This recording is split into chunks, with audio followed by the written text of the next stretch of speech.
Bienvenue à votre émission Zoom qui reçoit pour vous ce soir Maître Clément Ngondé, Maître Clément Ngondé est expert en sciences forensiques. Bonsoir Maître Clément. Bonsoir Monsieur Maxime. On est à notre premier numéro de l'année 2022. Gloire à Dieu. Premier numéro qui reçoit automatiquement Maître Clément Ngondé. Gloire à Dieu. Gloire à Dieu, je remercie votre chaîne, CCTV, à partir du directeur général et tout le monde, de faire confiance aussi à notre expertise, de m'inviter sur ces plateaux, parce que j'ai dit c'est une grâce de participer à cette émission et de donner ce que je peux donner à la population pour l'évolution de notre pays. Mesdames et messieurs, fidèles téléspectateurs de Canal Congo Télévision, aujourd'hui nous allons parler de la police technique et scientifique. Vous attendez parler bien évidemment de la police technique et scientifique. Quel est le rôle de cette police? Quel est son objectif? Quel est l'apport de la police technique et scientifique à la justice congolaise? C'est de cette thématique que nous aurons passé vraiment en revue tout au long de votre émission Zoom qui, pour rappel, qui reçoit à ce jour Maître Clément Ngondé, expert en sciences forensiques. Maître Clément Ngondé, police scientifique. Premièrement, il faut que vous puissiez expliquer à nos téléspectateurs, parce qu'on attend parler police scientifique technique. C'est quoi la police scientifique et technique? Merci beaucoup. Bon, je parle ici, je ne suis pas le porte-parole de la police technique et scientifique, parce que je suis civil, donc, même comme je suis expert en sciences forensiques, et la science forensique englobe aussi la police technique et scientifique. Donc la police technique et scientifique fait partie de la science forensique. Et moi, je suis expert en sciences forensiques. Donc je suis à l'aise de parler de la police technique et scientifique. C'est que vous dédiez la matière. Oui, oui. C'est domaine. Oui, oui, c'est mon domaine. Donc d'ailleurs, j'appuie la police technique et scientifique. J'étais là depuis la création de cette police technique et scientifique par les Français qui sont venus appuyer la République démocratique du Congo pour qu'il y ait une police technique scientifique pour la première fois, donc en 2009. Alors, quand on parle de la police, tout le monde sait, hein, quand on dit policier, le rôle d'un policier, c'est quoi? D'abord, les policiers, ils ont un rôle très important à jouer à la nation, sécuriser les biens des personnes, dont les personnes et les biens aussi, et donc en luttant contre la criminalité, beaucoup de phénomènes criminels, et à veiller à la sécurité de la population. Mais il y a une police technique et scientifique. Là, c'est la définition que vous venez de donner là, c'est ce que tout le monde connaît du rôle même de la police tout court. Oui, oui. Ici, on parle de la police technique et scientifique. Okay. Donc, c'est une police qui est technique, c'est une police qui est aussi à la fois scientifique. Alors, avant de donner cette connotation-là, il y a des pays, il y a d'autres pays qui n'ont pas voulu parler de la police technique et scientifique, comme par exemple en Angleterre. En Angleterre, on parle seulement de forensique. Quand on dit forensique, même en Afrique du Sud, dans les pays anglophones, parce que forensique, donc ça vient en fait des pays anglophones. Alors, les pays francophones ont essayé un peu seulement d'adapter ça par rapport aux Français. Alors, ce sont des policiers, hein? Donc ce sont des policiers qui font partie de la police, intégrale de la police, gérée par le ministère de l'Intérieur, parce que c'est le ministère de l'Intérieur qui a la charge de la police. Mais c'est une police un peu plus particulière, c'est-à-dire ce sont des experts en fait en matière criminalistique. Donc en fait ce sont des criminalistes. Donc quand on parle des criminalistes, en fait, on voit la criminalistique. Et la criminalistique, c'est l'ensemble des techniques utilisées par la police et la justice pour démanteler l'auteur d'un crime. Donc la police technique et scientifique vient quand il y a un crime. Et la police technique et scientifique doit appliquer maintenant la criminalistique. Donc c'est-à-dire des techniques qui vont permettre à démanteler l'auteur d'un crime. Pour identifier. Identifier. Donc quand on démantèle, on doit identifier les auteurs normalement des crimes. Alors, maintenant, il y a la police technique. Il y a aussi la police scientifique. Vous allez voir, par exemple, là, dans les images, vous voyez, donc, en fait, ce sont des spécialistes en scène de crime. Il y a une scène de crime, ce sont des policiers qui étaient formés. Ils descendent sur le terrain pour récupérer les éléments nécessaires pour démanteler l'auteur du crime. Donc, ils vont récupérer ces éléments-là, ils vont amener ça au laboratoire. Au laboratoire, là maintenant, il y a un département de la police scientifique. Donc, technique, ce sont des spécialistes en scène de crime qui vont chasser. Donc, nous, on les appelle des chasseurs. Ils viennent pour chasser. Ce que vous ne voyez pas. Les images qu'on est en train de voir là à la télévision, les policiers qui sont sur terrain, là, on peut le qualifier déjà de la police technique. Oui, oui. Scientifique, c'est lorsqu'ils ramènent les échantillons pris, par exemple, sur terrain, ramenés au laboratoire. Oui. C'est au laboratoire qu'on va trouver la police scientifique. Oui, oui. Donc, en fait, ils travaillent ensemble. Vous voyez, ils travaillent ensemble. Alors, il y a des spécialistes en scène de crime, comme vous voyez là, sont des spécialistes en scène de crime. Ils viennent pour récupérer, pour ramener ça. Par exemple, je donne un exemple. S'ils trouvent des traces, par exemple, du sang, ils vont ramener ça au laboratoire pour savoir si c'est le sang humain. Mais ils ne peuvent pas faire ça, par exemple, ils vont ramener ça au laboratoire. Vous allez voir aussi des policiers, donc en fait, les policiers qui sont techniques, ils sont aussi en même temps aussi scientifiques. Donc ils sont formés aussi avec ces doubles casquettes. Donc ils peuvent jouer un rôle en amont et puis en aval. Ambivalent. Donc en même temps, vous êtes technique et scientifique. Et scientifique aussi, oui, oui. Comme par exemple le colonel François, le lieutenant-colonel François, qui est le responsable de la scène de crime, il descend, il récupère. S'il y a par exemple des manuscrits, lui il est spécialiste en faute documentaire, il doit récupérer normalement les éléments et il doit ramener ça au laboratoire pour maintenant vérifier, voir, pour charger ou décharger. Vous voyez? Donc c'est déjà le rôle que vous avez de donner, le rôle qui joue la police technique et scientifique. Et scientifique. Donc vous voyez, donc en fait, ils arrivent avec, parce qu'ils ont la maîtrise, normalement, nous on les appelle normalement des chasseurs, ils viennent pour récupérer tout ce que vous ne voyez pas. Parce qu'on dit souvent, quand un criminel, les criminels laissent toujours quelque chose.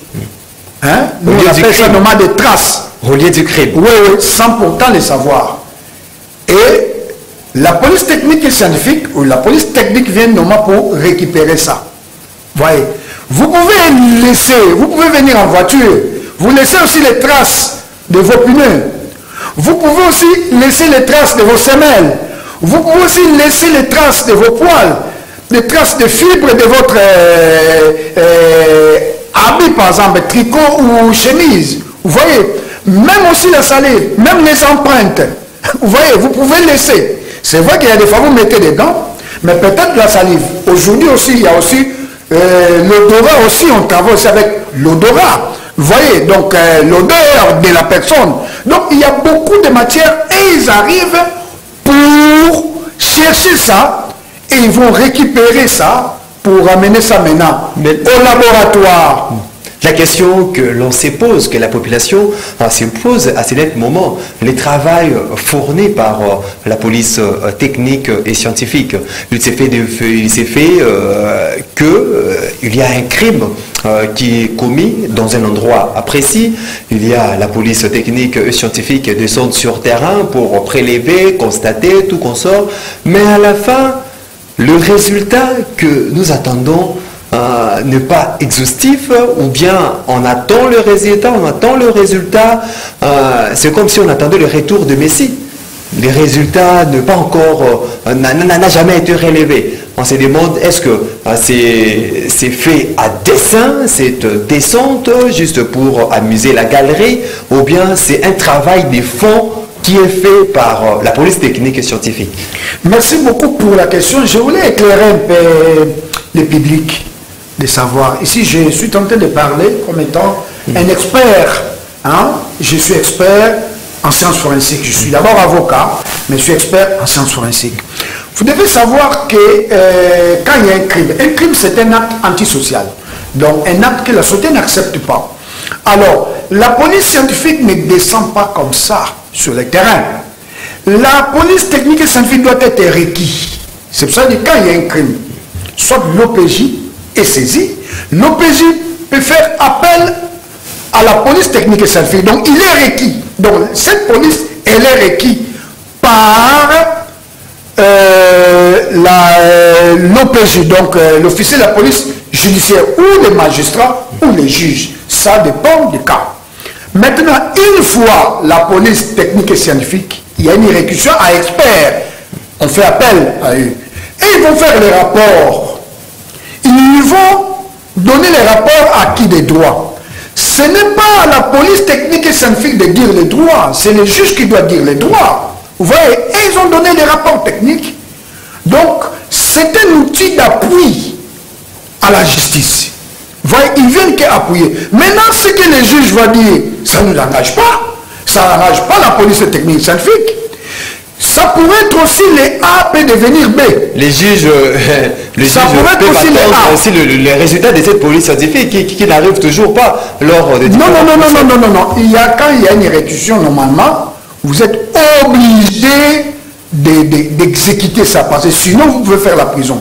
Si on vous requiert pour un travail, si vous refusez, la loi prévoit l'emprisonnement, on peut vous arrêter. Donc la police est technique et scientifique. Ici je dis, je ne parle pas comme étant porte-parole de la police, mais je parle comme étant expert, parce que moi aussi j'ai fait aussi de l'expertise. La justice aussi me requiert aussi. Mais si je refuse la réquisition, normalement, je fais ce qu'on appelle entrave à la justice. On peut t'arrêter.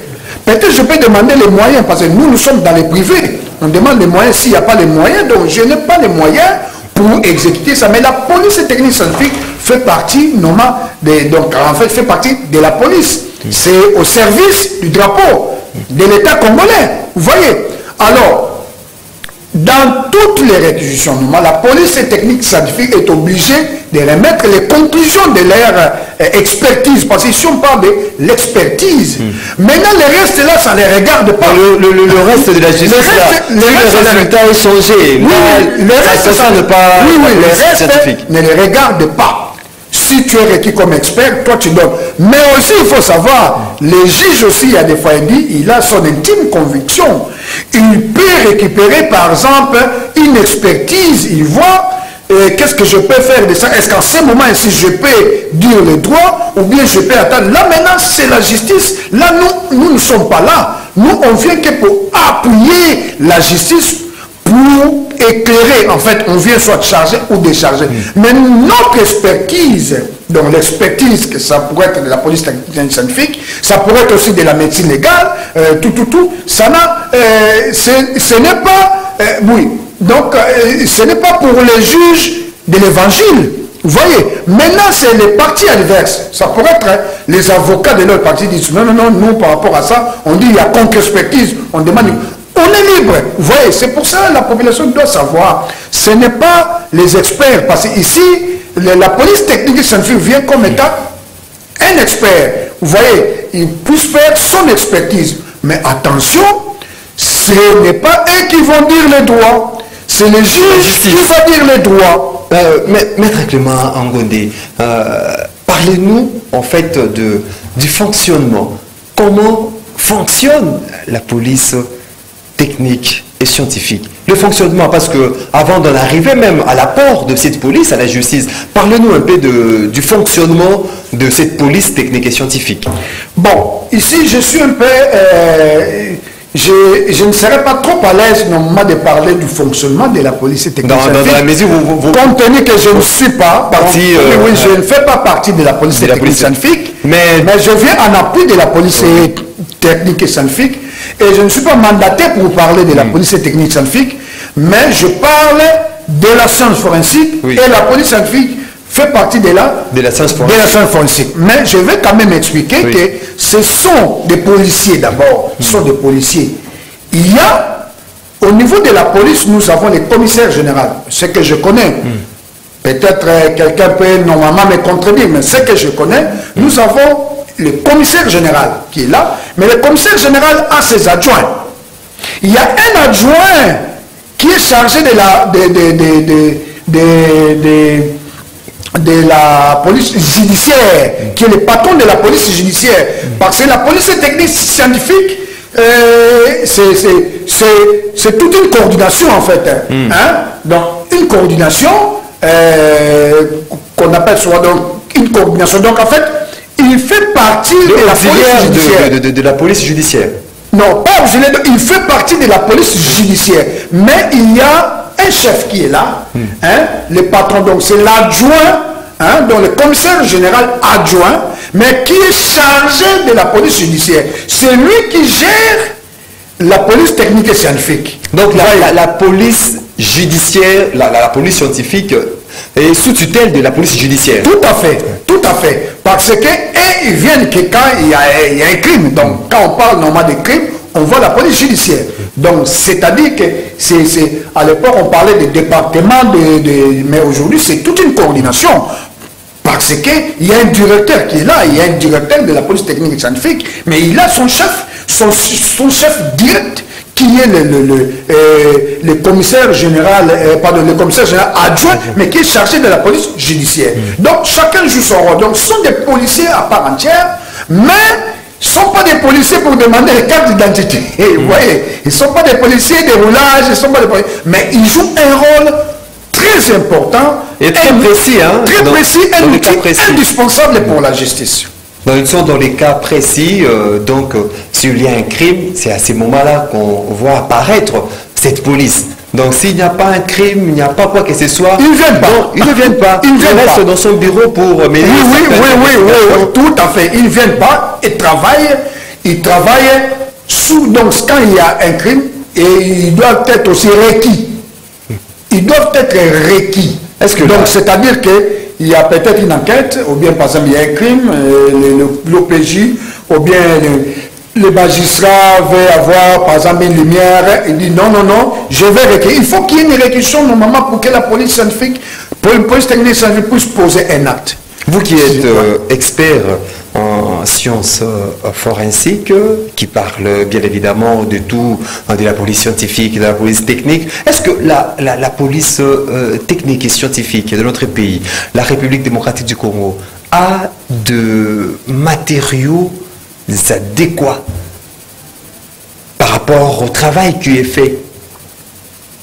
Des échantillons prélevés, ramenés au laboratoire. Est-ce qu'on a de matériaux adéquats qui répondent aux standings internationaux, par exemple, pour donner un peu crédit aux résultats assortis de travail fourni par cette police technique et scientifique? Merci beaucoup. Vous savez, quand on parle d'un laboratoire, donc c'est-à-dire dans un cadre général, un laboratoire doit avoir tout ce qu'il faut, doit avoir un plateau technique important pour faire face aux problèmes aussi. Mais vous savez, en 2009, quand j'ai eu quand même cette grâce-là d'assister le fait colonel Van, paix à son âme, un monsieur très vaillant, un monsieur vraiment, moi je ne sais même pas comment je peux les qualifier, parce qu'on était avec lui à Lyon, il m'a trouvé à Lyon en France, et il est venu passer son stage en France à Lyon, et moi j'étais à ce moment-là, j'avais déjà terminé mes études sur la criminalistique et thanatologie, et il était venu à Lyon, on m'a présenté, non, il y a un monsieur de chez vous là, qui est venu ici. Et c'est là où j'ai fait connaissance avec le colonel Van, le défunt colonel Van, qui me parlait de ça. Il était passionné. Il était passionné de cette police-là. Donc c'est pour ça, moi j'ai dit non. C'est monsieur si je dois l'accompagner. Et j'ai quitté la Belgique pour venir ici, pour voir un peu. Parce que j'avais vu quand même il y avait des manquements, par rapport, parce qu'il y avait par exemple un département de la biologie qui manquait et qui manque jusqu'à présent, le département de la biologie. Et moi, comme je suis d'abord biologiste de formation, parce que j'ai fait la biologie clinique, je suis biologiste de formation. Après la biologie clinique, je suis parti faire les droits et cette spécialisation ici. Alors, je me suis penché plus de mon côté qui est la biologie clinique, parce que c'est très important que le département de la biologie puisse être à la police technique et scientifique, notamment dans les empreintes, les ADN, de l'entomologie criminelle. Donc, créer un laboratoire pour démanteler les crimes via les mouches. Parce que les mouches nous donnent des informations aussi dans des crimes. Vous voyez, comme c'était ce que j'ai fait et la vie j'ai travaillé. La première fois quand il m'avait fait appel, il y avait un cas ici, un cas de noyade. Il y avait un cas de noyade et il m'avait fait appel. Je suis venu maintenant parce qu'il y a l'autopsie qui était faite. Ils ont vu que c'était une noyade, mais on voulait savoir si, les magistrats voulaient savoir si la personne était noyée là. Mais comme il y avait en droit on dit indubio pro reo, donc indubio pro reo, les doutes profitent à l'accusé.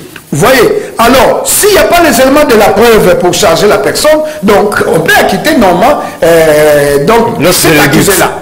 Ok, parce qu'il y a un doute. Alors maintenant, il ne savait pas que quand il y a noyade, la personne est noyée là, la police technique et scientifique doit prélever l'eau à la scène des crimes. Il doit prélever l'eau. Cette eau-là doit être comparée à l'eau qu'on doit trouver si seulement s'il y a eu vraiment noyade. Parce que ça fait partie de mon travail de fin d'études. J'ai travaillé sur les diagnostics positifs et datation de la noyade. Donc, c'est-à-dire, je sais bien dater la noyade. Ça, c'est ma spécialité aussi. Savoir si la personne est bel et bien noyée là ou pas. Donc, il devait prélever l'eau à la scène des crimes et comparer avec l'eau avalée. L'eau que la personne a inhalée. C'est seulement s'il a inhalé l'eau. Pour dire que cette eau ici, c'est l'eau qu'on a trouvée ici. Donc, là, c'est passé. On peut faire noyer la personne dans une autre rivière, mais dans une autre piscine, et puis on peut la jeter dans une autre piscine. Là, maintenant, on doit savoir que là, on a trouvé que c'est la deuxième scène de crime, donc ce n'est pas là parce que cette eau-là ne correspond pas avec l'eau qu'on a trouvée au cas où il y a une vraie noyade. Est-ce que tout ce que vous expliquez là, est-ce que notre police scientifique et technique est à même de mais c'est parce que ça manque. C'est parce que le département en manque. Les cas évoqués, on expérimente, ou bien on voit ça en France, dans le pays de vieille démocratie. Mais on peut faire ça ici, mon frère. Mais on a cette police, est-ce que cette police est à même à de matériaux adéquats pour mener ce genre de recherche? C'est ça que j'ai dit, ce sont des gens intelligents. Mais ils n'ont pas ça pour le moment, il n'y a pas ce département-là.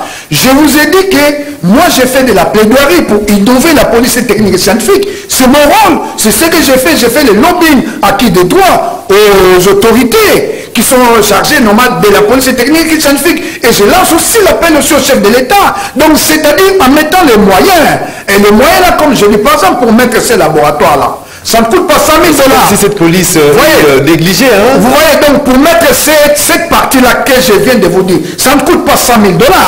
Donc c'est-à-dire... Moins de 100 000 $. Moins de 100 000 $, on peut mettre ça. Oui, moi j'ai dit que moi je peux le faire. Donc on met les dons. Je peux mettre cette partie-là pour...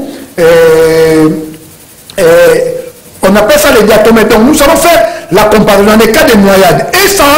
En même temps, on peut profiter aussi, nous allons mettre aussi un laboratoire aussi pour l'entomologie criminelle. Donc, c'est-à-dire que déterminer les crimes via les mouches. Avec 100 000 $, on peut bien les mettre. C'est pour ça que j'ai dit ceci, que nous avons des gars intelligents, nous avons des experts en scène de crime, des spécialistes en scène de crime. Il Il y en a, moi je fréquente la police technique, ce sont des gens intelligents, ce sont des policiers, je vous dis, ce sont des policiers intelligents, mais seulement nous devons les mettre dans de bonnes conditions de travail et aussi innover la police technique scientifique, parce que c'est un outil de base pour qu'il y ait la bonne administration de la justice, parce qu'on ne peut pas préparer les omelettes sans pourtant sacrifier les œufs. Si on veut la bonne justice, il y a un outil, c'est la police technique et scientifique, c'est un outil de base pour qu'il y ait la bonne administration de la preuve. Vous voyez, parce que ça peut arriver aussi à toi un jour.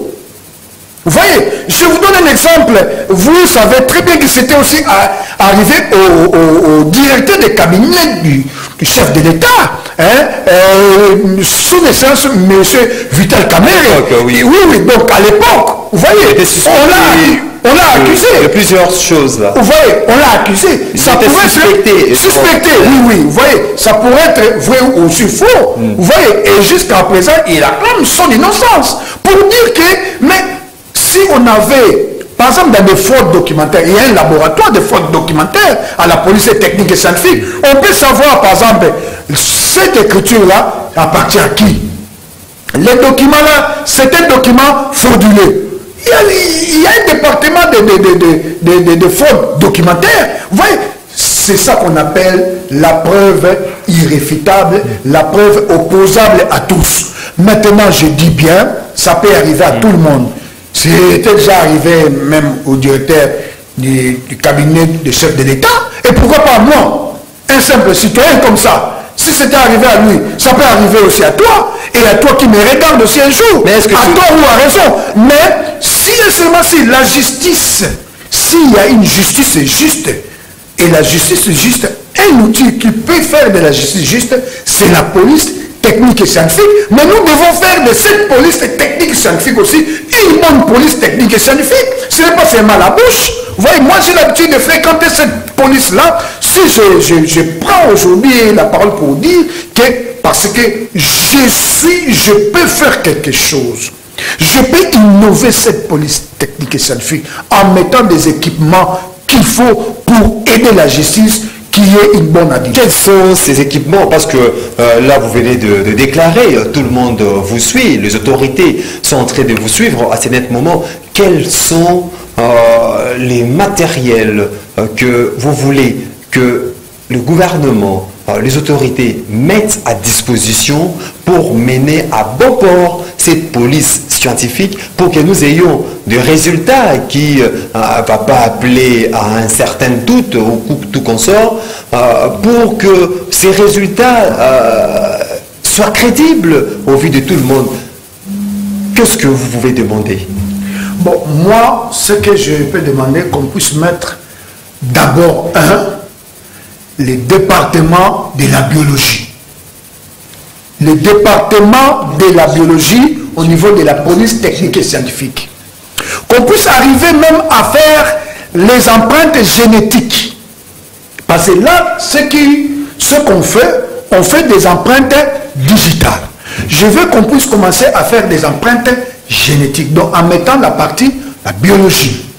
Et en allant aussi faire le recyclage de ces personnes. Vous savez, la science évolue. Aujourd'hui, nous avons la cybercriminalité. Nous devons avoir aussi ces départements-là, de la cyberattaque, cyberterrorisme, cybercriminalité. Vous voyez? Donc, nous devons mettre cette partie-là de la partie de la biologie en police et technique et scientifique. Innover aussi quelques équipements qui sont là. Nous avons tous ces... Moi, je suis parti là-bas, j'ai visité, j'ai dit, il manque ça.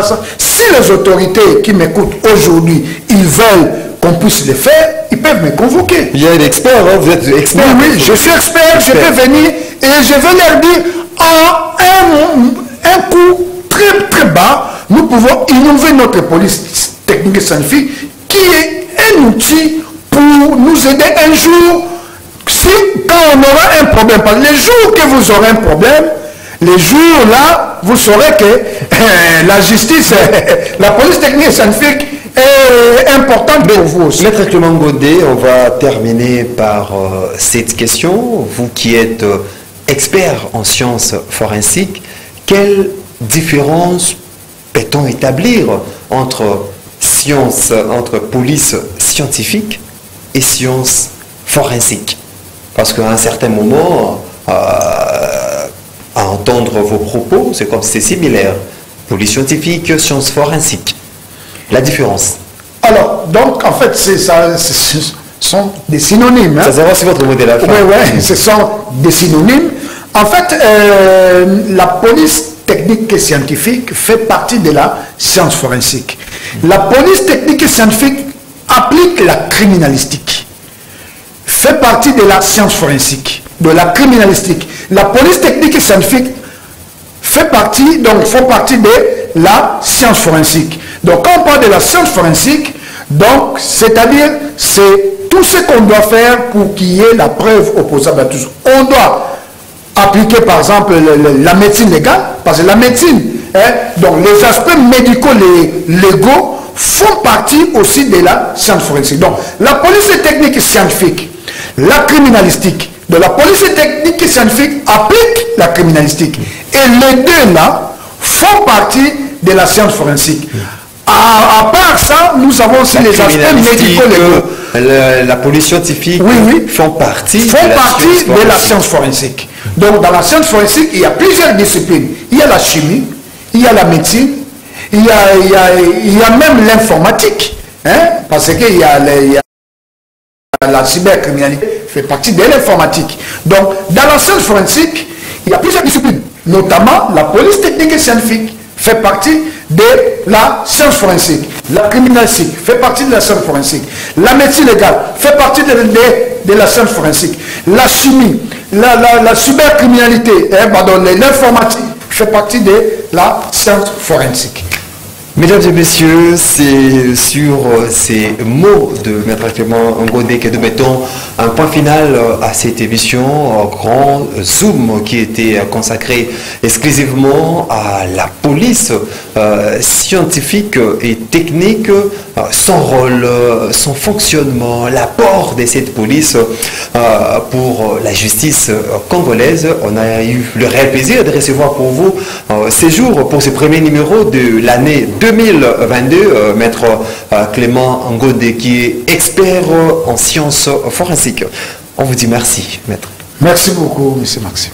Vous étiez nombreux à suivre cette émission. Je vous dis merci de votre attention. Soutenez, vous aurez droit à suivre cette émission à travers le monde grâce à YouTube, CCTV, Khalik officiel, une émission réalisée par Romain Makonda. Mourou derrière le caméra, Bruno Dinga à la régie. Je vous retrouve la semaine prochaine.